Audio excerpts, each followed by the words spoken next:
Hello, and thank you for participating in our online annual discipline-specific activity. For those of you that I've not met, I'm Kaylee Malsey, the Associate Dean of School Partnerships here at Penn Highlands Community College.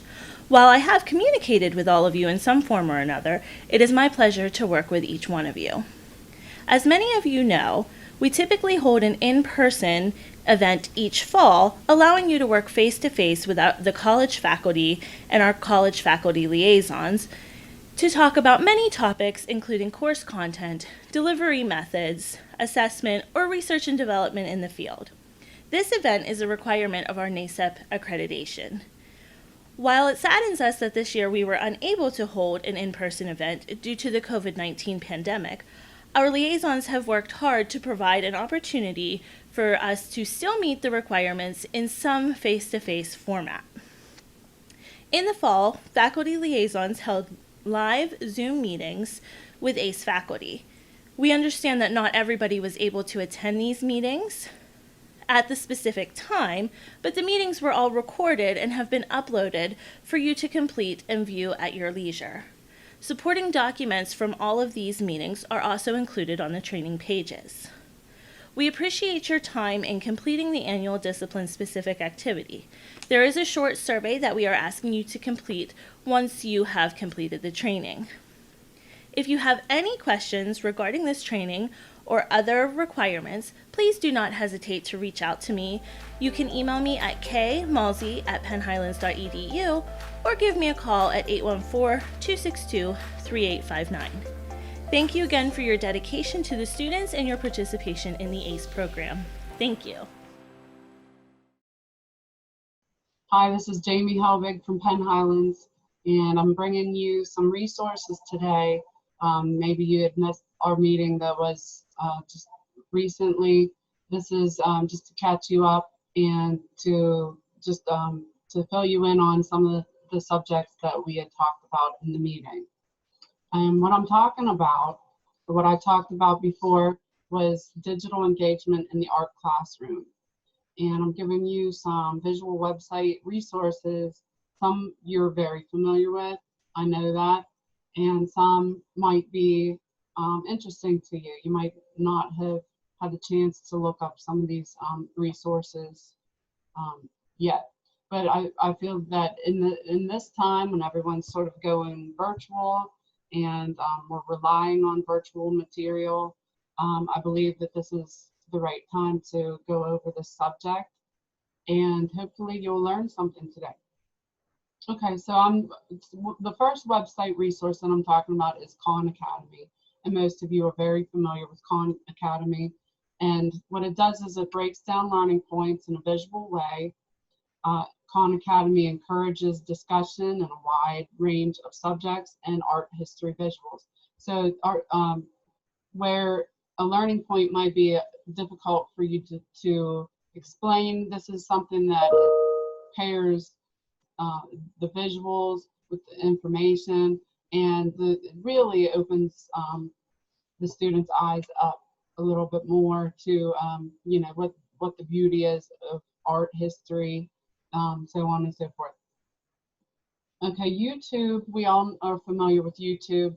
This is a wonderful resource for longer length documentaries on subjects, on movements, on places. And one video I use regularly as an extra credit assignment is called Degenerate Art. You can look that up. Degenerate Art displays the travesty of being an artist in any kind of European area during the World War II era. And the video shows those who do not know about the subject just exactly what might have happened to modern art pieces and how they were destroyed, why they went missing. And the video provides visuals that otherwise would not be accessible in the art classroom or in a book for that matter. So that's a great resource right there. YouTube with the longer length videos. Frequently what I also use is called Google Art Project. And this has given us such a wonderful wide range of different capabilities for the study of specific artists' styles, artist pieces, techniques.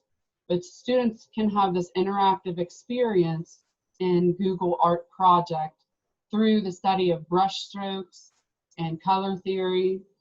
Google Art Project 1 has a 360-degree option to view wide, large format pieces, which I think is amazing. So it's sort of like a virtual reality type of resource Google Art has. The other option for Google Art Project is that they have little games. Okay, and some, let's say the students, they're sort of getting bored with subject matter. Maybe you can provide such things such as, can you guess the artwork game? And this is when you are presented with the brush strokes of a detailed painting and your students need to guess the artist. And I can see this as an all classroom option, maybe for a Zoom meeting or whatnot. And other options are available, such as puzzle pieces. So for time filler instances, you might want to have a student sit aside with their laptop or their Google Chrome and place together a puzzle piece of a famous art piece or art painting. There are crosswords, art coloring books for printing out famous pieces in a coloring book format. And, it just gives you this wide range of different options. National Gallery of Art provides us with museum experiences in a home school setting, which is very nice to have. So it had actually, I believe it includes each of their pieces specifically in a digital way. The same as the Metropolitan. Now the Met Museum, they show their current and their past exhibitions, which is nice because you don't miss any, you can't miss anything. So, they're shows that are constantly changing. They're change out shows. We're not going to miss them now because they're there and online for the public to see. So it's a nice resource. Smart History is art history working timeline with information and videos, and it kind of pairs well with Khan Academy. So if a person wants to research a specific artist or a specific art movement, I would say go to Smart History, have them use that as one of their resources. So for papers, if they're creating papers of some sort, this is a good resource with accurate information. They're not going to Wikipedia. They can go to Smart History and find all the information on specific art pieces and specific artists. ArtBabble is one that I felt was kind of interesting, but I wasn't able to get it to work exactly how I had intended. I clicked on a couple things such as action painting videos with Jackson Pollock, and there were supposed to be some video type of movements there, and it wasn't working for me. Hopefully in the future that they have that fixed and you will be able to check out all the video resources that they have on their website. They have such things as outdoor installations, like walkthrough installation pieces, in a video format. So it's nice for videos, but I would just be cautious to make sure everything's working correctly on their website before presenting it to the students. Okay, and I believe I only have two more different options for you, and this is more in games and interaction. Kahoot. It's easy, it's free, you can personalize it. It has all sorts of different capabilities. So for instance, if you want to really engage the students, each kid has its own either device, laptop, Kindle, phone, something in front of them and it's almost a guarantee that they'll be able to find something to that effect. And so it's interactive. If you'd like to create your own quizzes of some sort or that sort of thing, I feel like Kahoot is always going to be there, and that most of you do use that in the classroom. Don't forget about it, because the students are will really get involved if we try to create this wonderful, engaging art classroom. And artsy.net was one that I came across, and it's really, really fun. This is actual live auctions of art history pieces. Okay, and this is another way to engage the student in a fun activity. It's to pretend like you're bidding. You can pretend like you're bidding on artwork. Okay, but this is an actual live auction. So in the editorial section on the website, it shows what artwork is actually currently priced at. So you might find that amusing. I don't know how you can incorporate that into an activity or a project, but I felt like this is a great way to really show students the value of art history right in front of you in live time. And so artsy.net, go there, check it out. It's very fun. So that's all I have for you today. There were a couple other resources that we had talked about.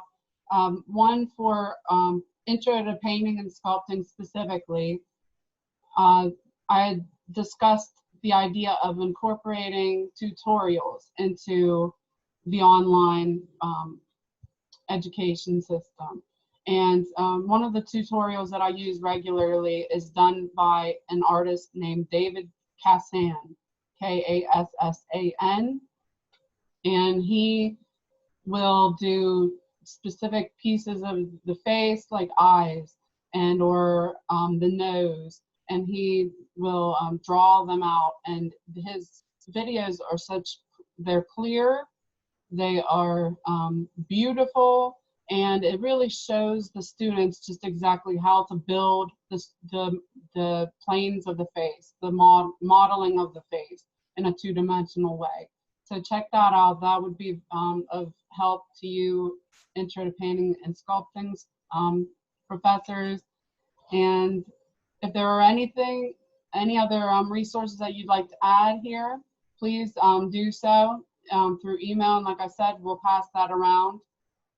My email is jhelbig, HELBIG, @PennHighlands.edu. It's nice to be here. Everyone take care, stay safe. Bye.